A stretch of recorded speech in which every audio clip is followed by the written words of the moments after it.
Hey, welcome back. This is going to be our third broadcast that I've made talking about Stormbringers. And again, as I've mentioned in the past, I'm going to try to keep it fairly short. Normally you go longer than 7 minutes, you lose people's interest. Just a reminder of what I'd mentioned in the preview broadcast. There's many storms facing us in the future. We talked about personal storms last time. And this time I'd like to talk about financial storms. I know sometimes they become part of a personal storm, but I really suspect we may be facing a national, maybe even a worldwide financial storm in the future, and just discuss it a bit. Now, I will warn you, and I hope you you'll cut me a little latitude on this. I'm going to use some notes because it'd be too easy for me to become long-winded and get way off pitch and go down some rabbit hole on this one. So I'm going to use some notes tonight. And also, a little note, I'm not going to be getting political on this. I realize it could go that way. I'm going to try not to. But I will lay out a few facts. I won't mince facts here. I'll just state facts. And I'll trust that you have enough intelligence to look at the world around you and figure them out. But our current national debt is $35,279,890,000 growing faster than we can see dollars. And like as I say this, by the time this is posted on Facebook, it's going to be already old news, because with the interest, it's spinning those numbers like a roulette wheel. Now, come on now, that's a staggering amount of money. And what bothers me about this is there's been no accountability for this debt either. Just as an example, remember all those wonderful COVID stimulus checks. Just a little breakdown on them. $1.8 trillion supposedly went to individuals. Now, if just taxpayers, that's 148 million people, we each should have received $33,783.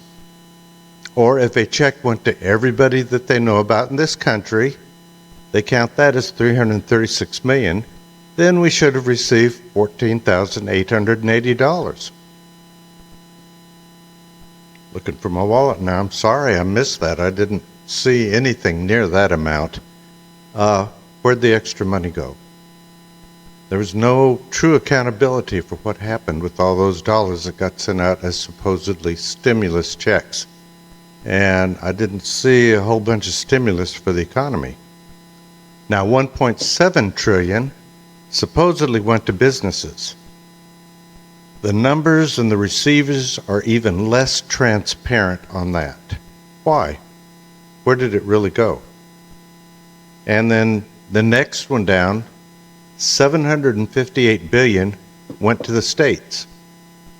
Again, I didn't see that much of it, unless it was used to keep us inside and immobile. Do we really know where it went and what it got used for? And then finally, there's 288 billion that was classified as other. Other? Well, that's only 288 billion, so I guess that's not enough to really worry about. The other was all buried deep within the pages at the end of the bill. And then when you look at the stock market, it's been fluctuating up and down, but overall we've been seeing it steadily climbing higher and higher, but no actual physical or trade growth to really justify this climb and increase.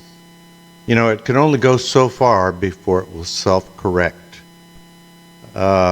If you can remember, I don't remember the exact year, but wasn't that long ago, Greece's national debt and economy self-corrected.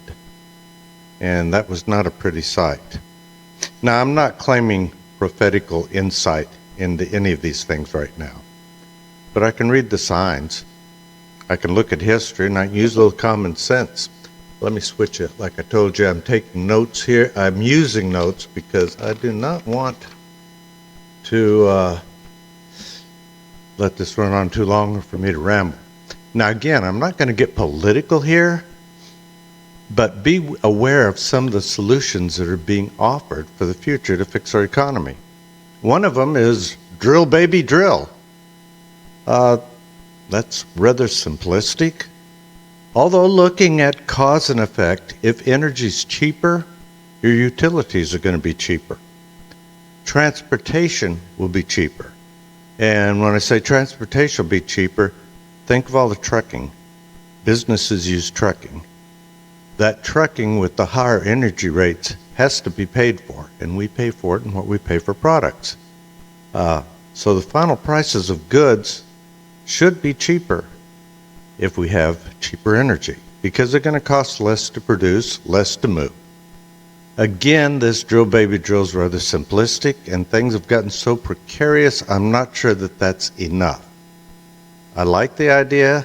It'll definitely help out our area, my little town, my state, but I'm not sure that's enough to really pull us out of where we are right now. There's other plans. The banning price gouging. What that really means is freeze prices. Now this was tried back in the 1970s.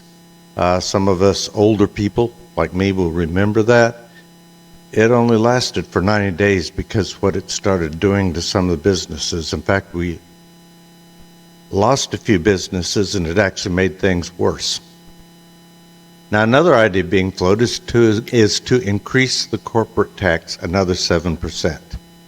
That sounds good at first, but an increase in tax is going to make those evil, bad corporations cut back to stay in business. So less workers, and that's going to back up down the line. Less workers, less taxes from there, more money going out to people who are going to have to be being cared for because they've lost their jobs. But for argument's sake, let's think about it another way. Say Ford, General Motors, some of the steel corporations, let's say they're doing good. If they do good, the auto industry, they're going to buy more steel. Steel industries are going to have to hire more workers who are going to be paying taxes to be able to meet these demands. They're going to be buying, the Ford GMC, they're going to be buying more electrical. Headlight manufacturers are going to have to step up production. A lot of the other electrical things that go in the car are going to have to step up production, probably hire more people. This is not a bad thing. So forth. They'll be buying more plastic. They'll be buying more fabrics, leather. You see where I'm going with this? So I don't really believe that increasing the corporate tax is going to do us any good. In fact, I see it as a stumbling block for the economy. Then another idea being floated is doubling the capital gains. I'll give just one example on this where I have a problem with this. That'll put a dampener on movement in the housing market. If you want to downsize or upsize, and that's what my wife and I have discussed as we get older. We're thinking we'd like to downsize, get a little bit smaller house. But if all of a sudden the capital gains gets more than doubled, all of a sudden we're going to have to pay more taxes if we sell this house to get another one. No thanks. I guess I'll stay where I am if that is what comes about. And that's going to put a dampener on anything happening in the housing market. And that's going to also affect many other markets also. And then there's what I see is perhaps the most dangerous idea being floated. A 25% tax on unrealized profit. That'll kill homeowners in 401ks. Let me give you an example. Let's say you bought a house in 2004 for $100,000. It gets appraised now at $250,000. Those are pretty reasonable numbers consider it, at least for in our state here. Now, you're still living in the house. You don't plan on selling the house, but all of a sudden you get a notice from the IRS saying you owe them $37,500 for nothing you ever saw. Folks, there is a storm coming. Now, there's a few solutions. I won't say this is the all in all or that it'll solve any of the problems, but what we can do as individuals. One of the main ones I see is get out of credit card debt. That's the worst interest rates going. I know that's easier said than done. A lot of people had to lean on their credit cards in these crippling times of inflation that we haven't seen in ages. But this type of debt is a big bugaboo. This is the one that'll hurt you. The way they compound their interest, try to get out of it as much as possible. I'm not saying don't use credit cards, but try to pay them off at the end of each month. If you're not at that point yet, start pinching back on other things and try to get caught up. And along with that, start penny pinching now. And any money you can save out of it, put it into savings. I'm still believing the government's not at the point of trying to, they'd probably like to, but they're not at the point of preparing to nationalize the banks and the banking system. So your money should be safe there for a while. Stay tuned. We're only one election away from who knows what. If you remember, the communists used to say any country is only 3 meals away from a revolution. So prepare yourselves. Okay, then also pray for the best, but prepare for the worst. At one point in time, people used to make fun of preppers. Everybody thought these are the people that are preparing for the end of the world. They're building shelters. They're storing all of this stuff. They're going to be better prepared for a financial collapse or a bad recession or a depression than the rest of us are. You don't have to go all gung-ho and get cases of food that's marked to last 25 years in storage. But when you go to the store, get an extra bag of beans, an extra bag of white rice. I say white rice because if you're going to be storing it, white rice will last a little bit longer than brown rice. You can put them in vacuum packs and they'll last for years, and you can still get the vacuum packers and the bags for under $50. Probably you can get it in about $35, but it's not real expensive, and you can save stuff like that. Buy jars of protein powder, put them on a back shelf. Buy some jars of vitamins. If you're limited to just beans and rice, you'll need to be adding a little bit something to your diet to help you. Buy canned goods. One nice thing about canned goods, if they go bad, they have an automatic telltale sign. The top of the lids expand, and they should last for years. And if nothing else, all this is good food for post-hurricane. And finally, review your loans. Prioritize them. Think if you have to miss payments. You want to be able to pay your house note. You want to be able to keep the utilities going.